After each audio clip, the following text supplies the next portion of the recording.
Hi, this is not the mid-year freakout tag for two reasons.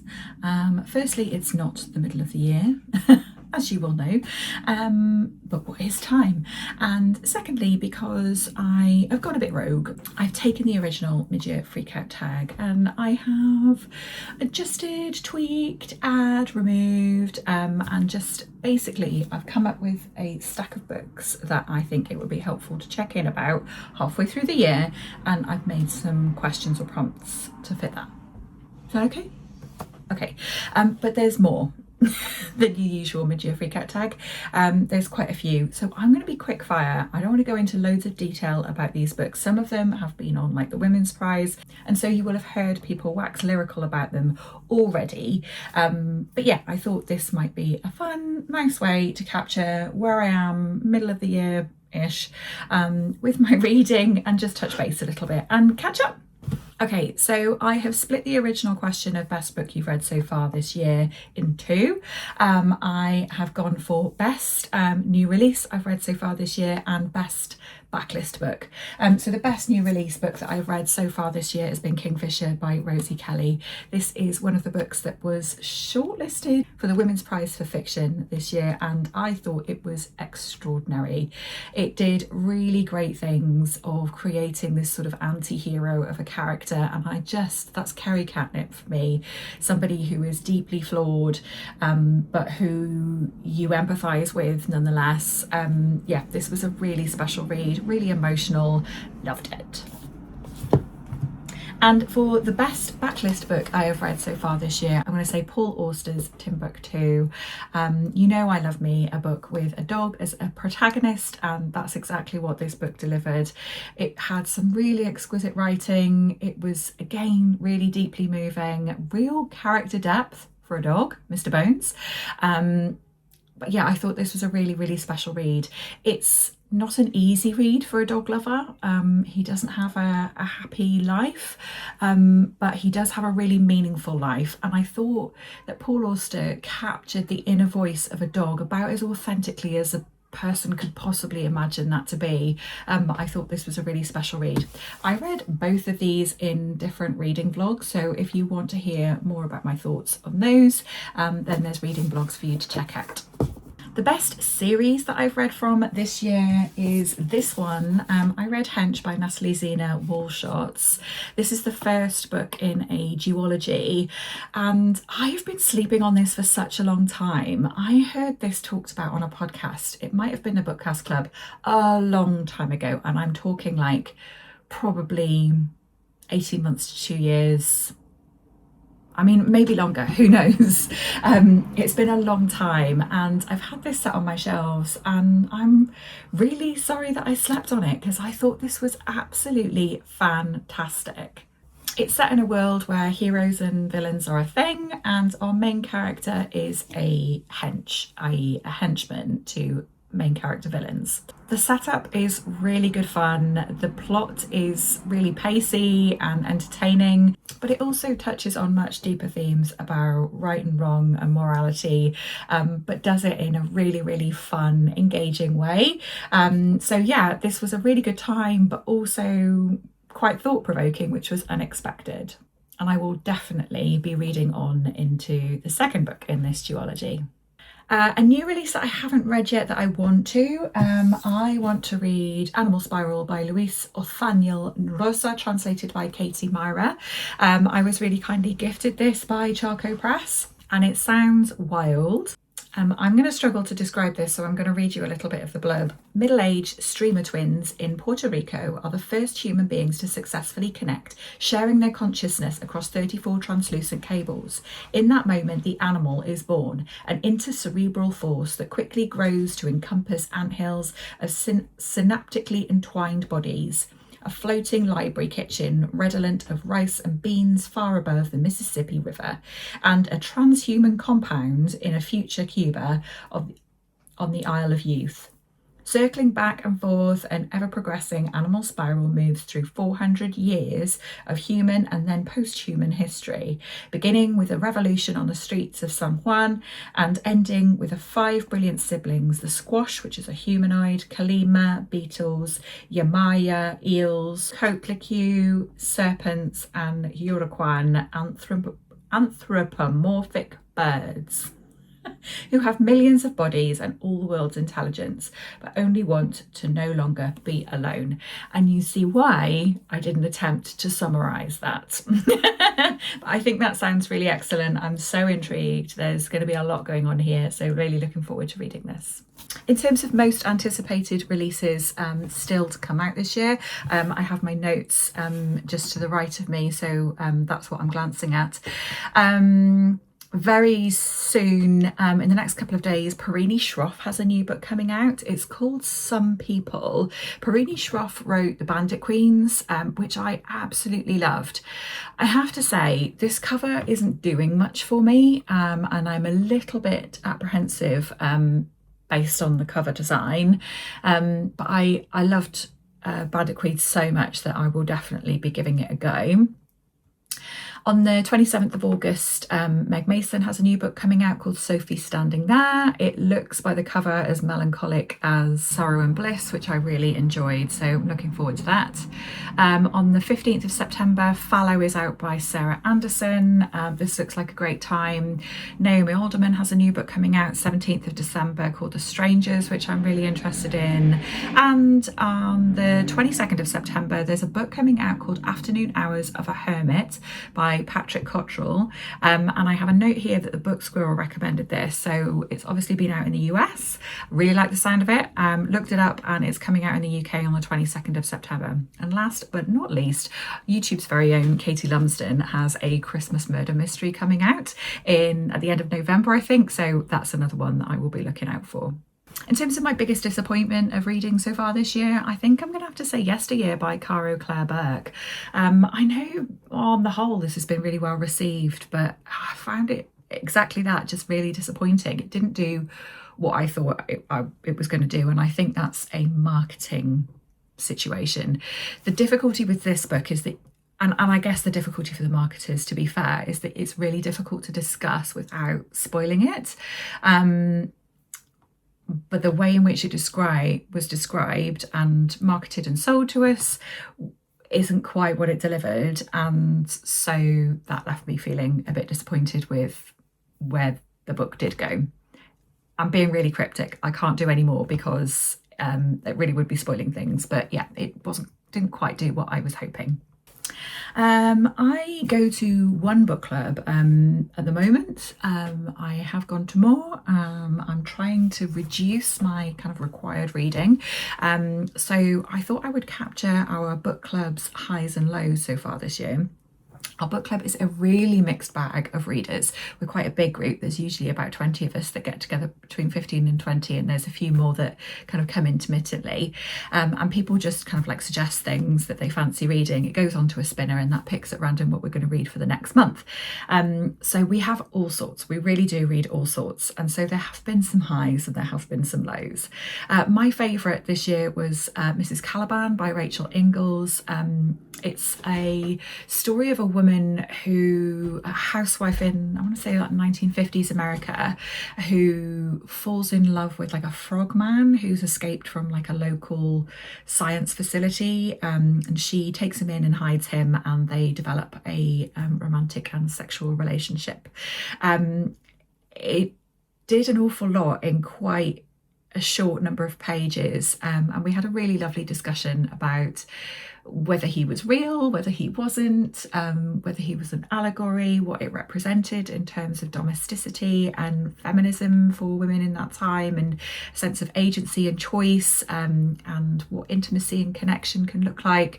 Yeah, I thought it was a really thought-provoking read, and we had a really good book club discussion from it.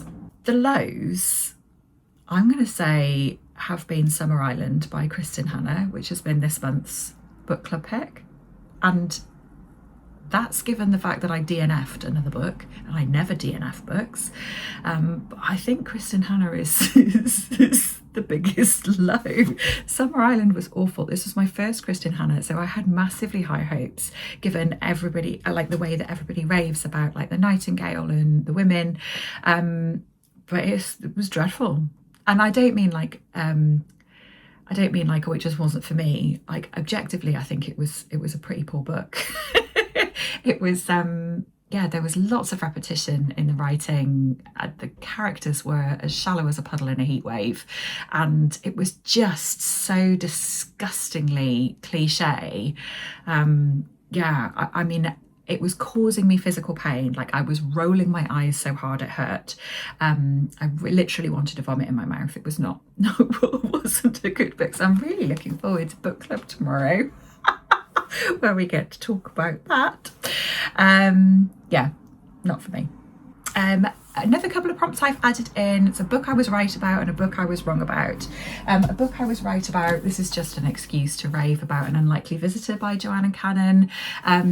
This was just gorgeous. I love Joanna Cannon's writing. She writes with so much heart and warmth, but stories of real growth and integrity. Like her characters have just have a strong sense of integrity, which I adore.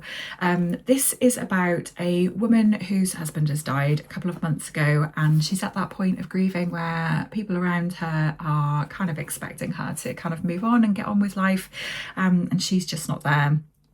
And we learn that her and her husband lost a daughter when her daughter was 11 or 12 or so. She went missing and was never found, and the case was never solved. And so in her moment of grief, looking for a new sense of purpose, she sets about trying to solve the mystery of what happened to her daughter with the titular unlikely visitor, who I will not reveal. Oh, I just got a lump in my throat because I read this in May, ahead of its release in June, and there is a character in here who has a dog who passes away, and the main character is talking to the owner and talking about like the love of dogs, and when you have so much love to give, it's okay to kind of like get a new dog and give that love to other dogs. Anyway, it was obviously Joanna kind of wrote it much better than me, but we lost our dog then in June. Obviously when I was reading this I didn't know that was going to happen, but really quickly I thought back to that passage and that sentiment and was very grateful for it. So yes, An Unlikely Visitor, Joanna Cannon, absolutely gorgeous. I think it's probably my favourite of hers that I've read so far. A book I was wrong about, I'm going to say Pillars of the Earth by Ken Follett. I've given this back to my gran. It's a book my gran's been trying to get me to read for years, but it's huge, and it's about a medieval monk who wants to build a cathedral. And when I say huge, I mean it's huge. It's like, I want to say over 1,000 pages. That might be wrong. But it's a real tome of a book, and I'm like, oh, I don't read loads of historical fiction, and certainly not medieval fiction, and certainly not about a monk wanting to build his cathedral. But I was wrong. I was so wrong. My gran was right. It was superb. It was so compelling, so full of like plot and intrigue, and brilliantly paced for such a long book. There were like really great villains that you love to hate. I mean, not by great villains, I mean they were awful, and somehow it was just an absolutely fantastic story that had me completely captivated from start to finish, which is not an easy feat when you're writing such a long book. So yeah, that was a book that I was wrong about. Next time I thought I would tell you about a book that left a lasting impression. I think one of the marks of a good book is a book that has you thinking about it long after you finished it, and indeed maybe even kind of like continuing to form opinions and thoughts about it. That's happened twice, I think, for me so far this year. of note. The first of those books is The Book of Guilt by Catherine Chidgey. Thank you very much, Ellen, for talking about this book so much, because finally I've got round to it, and you're absolutely right. It was superb, absolutely brilliant. Don't know anything going into this book. You don't want to know any details about this book going into it, because I think for the most part, like at least for the first half, maybe even 3/4, you're reading it thinking, what the hell is going on? Be reassured that it does become really clear. It's really smart, really clever, really thought-provoking, really topical and really timely. And yeah, I just thought it was absolutely fantastic. I've recommended it to everybody. If you are part of a book club and you are looking for a good book club read, I think this would be fantastic, because there's so much to discuss in it. And yeah, it just did a fantastic job of pulling out themes of like nature versus nurture and morality, and yeah, it was superb. So, and it's one that I've definitely kind of like ruminated on and chewed over long after finishing reading it. And the other book I wanted to mention is The Waiter by Kwan An Tan. This is a choose your own adventure book, and it's unlike any, I love a gimmick. So I've read a couple of choose your own adventure books, from Usborne ones when I was a child up to adult ones now. But yeah, this was still unlike any choose your own adventure book that I have read. It's very short, and so you can read all of the different endings. There are 11 different endings, and I would encourage you to read them all, because the book does a really smart thing about forming a whole picture using the different endings. So this is set in a world in London in a not too distant future where there are these like great like sinkholes opening up. They're called malls, and just swallowing everything underneath. So that's creating this sense of foreboding. And we're in a world where the rich and the poor divide has increased, and there is a role for people called the waiter, and they do the jobs that the wealthy don't have time to do. So it might be transporting something from one place to another. It might be waiting in line to collect your favourite pastries. It could be literally standing at the hob and stirring a risotto. And these people, the waiters, are employed to do those jobs and do the waiting around. And that's what our main character is doing. And so part of the choose your own adventure is you get to choose, like, do you want to take this job, or do you want to choose that job, or do you want to go rogue and do something that you shouldn't do, or do you want to go this way or that way? And so fun. But also the way in which the threads of the 11 different endings connect blew my mind. I thought it was great, and it's another one that I've thought about lots since finishing. Another prompt that I've added in is to tell you about a very Kerry book, and that is Boy with a Black Rooster. It's written by Stephanie Voschalt and translated by Alexander Roche. This was lent to me by a friend, and I'm so grateful that it was. I know, I want to say Ben, perhaps if Ben Reads Good, has read it. I've definitely seen a couple of people talk about it before, and it was on my wish list. So when my friend said, do you want to borrow it? I think you'll like it. She couldn't have been more right. I snapped her hands off for it, and it was just fantastic. The reason I say it's a very Kerry book is because it combines whimsy and trauma like this. There's whimsy, there's trauma, there's great character writing, there's a really compelling plot, it's a really solid story. It's written a bit like a fable, and so yeah, it starts off a bit like a grim story.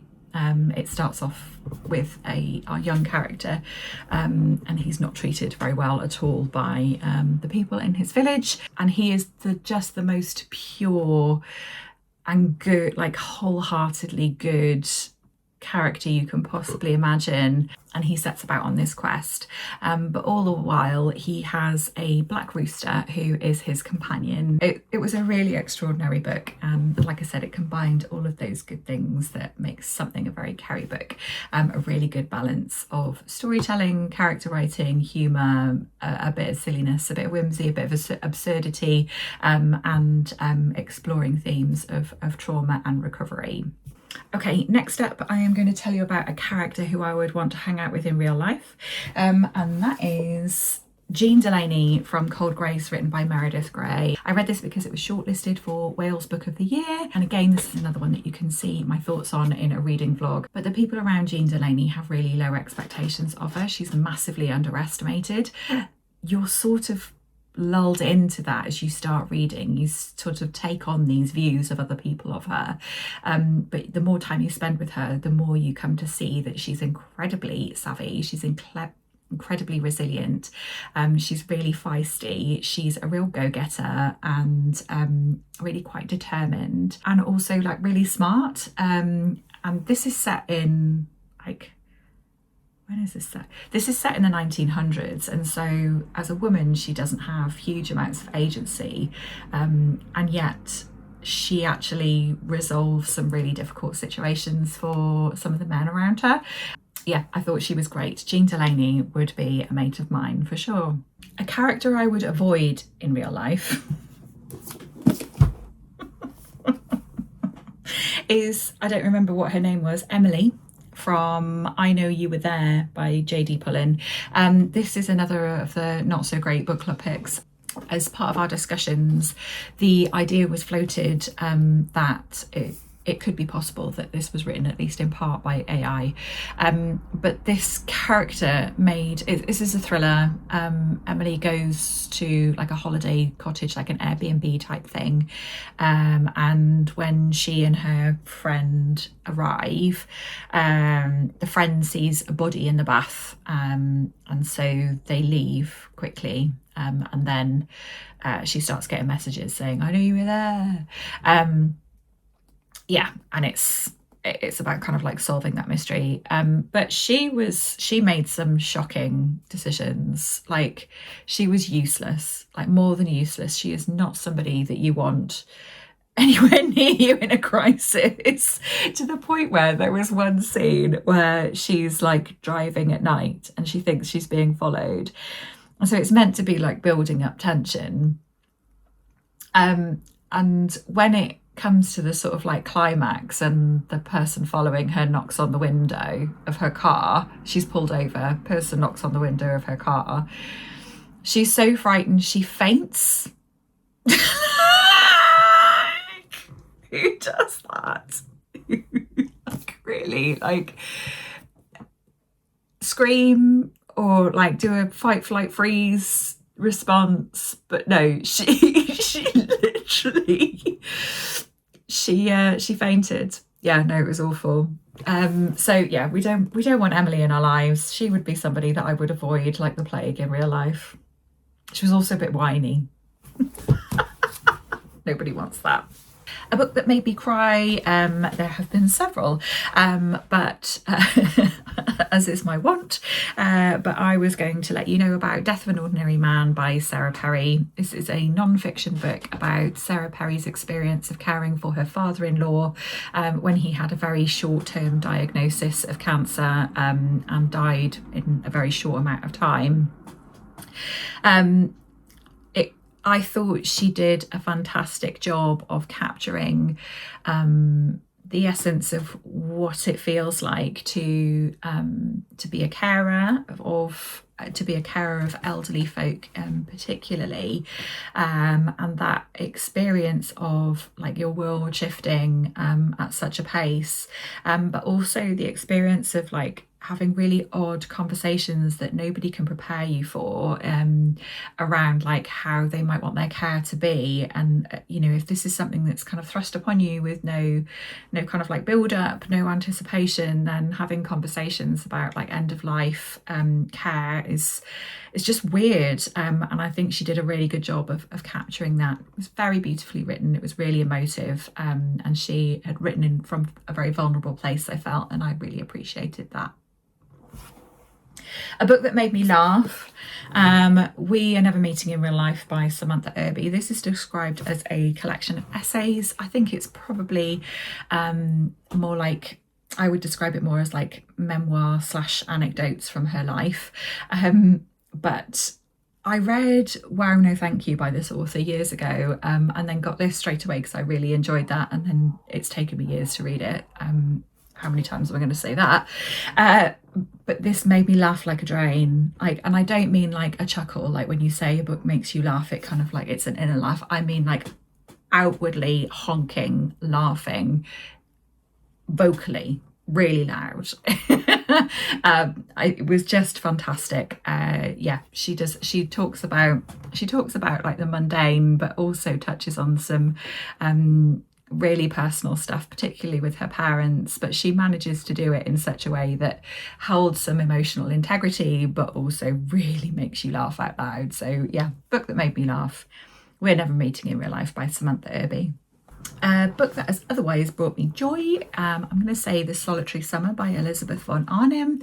Elizabeth von Arnim is like a soulmate from a different time. I have such a profound experience reading her books, particularly her earlier works. Enchanted April is the book that she's really well known for, and that was really nice. But I've really loved her non-fiction memoir, All the Dogs of My Life. I really liked Elizabeth and Her German Garden, which is autofiction, and this one, Solitary Summer, is also autofiction. And it's just about a woman who decides that she doesn't want any visitors. She's a really reluctant socialite. She doesn't want any visitors this summer, so she tells her husband not to invite anybody over. She just wants to bobble about her garden and her library, and that's what she does. And this was 190 pages of sheer joy. She is very wry, very socially astute and very observant, and she just makes some really quite cutting and I find very amusing observations about people. Yeah, absolutely love her. The most beautiful book that I've acquired this year is this one, Winter Flowers, by Angelique Villeneuve, and it's translated by Adriana Hunter. The viola is my absolute all-time favourite flower. They are so fun and so cheerful, but also super resilient. See, whimsy and trauma. But yeah, I think this is a very beautiful cover. I obviously won't be picking this up because it's called Winter Flowers, so this will be a book that I'll be hopefully getting to in a couple of months' time. And last but not least, I thought it'd be fun to pick a book cover or book title that most represents my reading so far this year. So I picked The Son of Nobody by Jan Martel because it's got this lovely ups and downs. I feel like I talked about there being high highs and low lows in my kind of like reflections on the year last year, but that's definitely been the case again. That kind of trend has really continued. Some of the books that I've read have been like all-time favourites. And there's been some real duds. I'm sad to say this being one of them. This would be one of the lows. Yeah, so a book cover that represents my reading so far this year is this lovely squiggly cover of Ups and Downs from Jan Martel. That's it. I did it. A not so mid-year freakout tag. I hope you've enjoyed that. I hope there was something of interest in there. If you want to know any more about these books, I feel like I've kind of like whizzed through them. And yet this is still at 35 minutes. But yeah, if you want to know any more about any of these books, or if you've got any highlights from the year so far that you want to share with me, if you've got any recommendations for Kerry books, so whimsy, trauma, I'd love to hear them in the comments. I hope that you're looking after yourself, and I'll see you again in another video.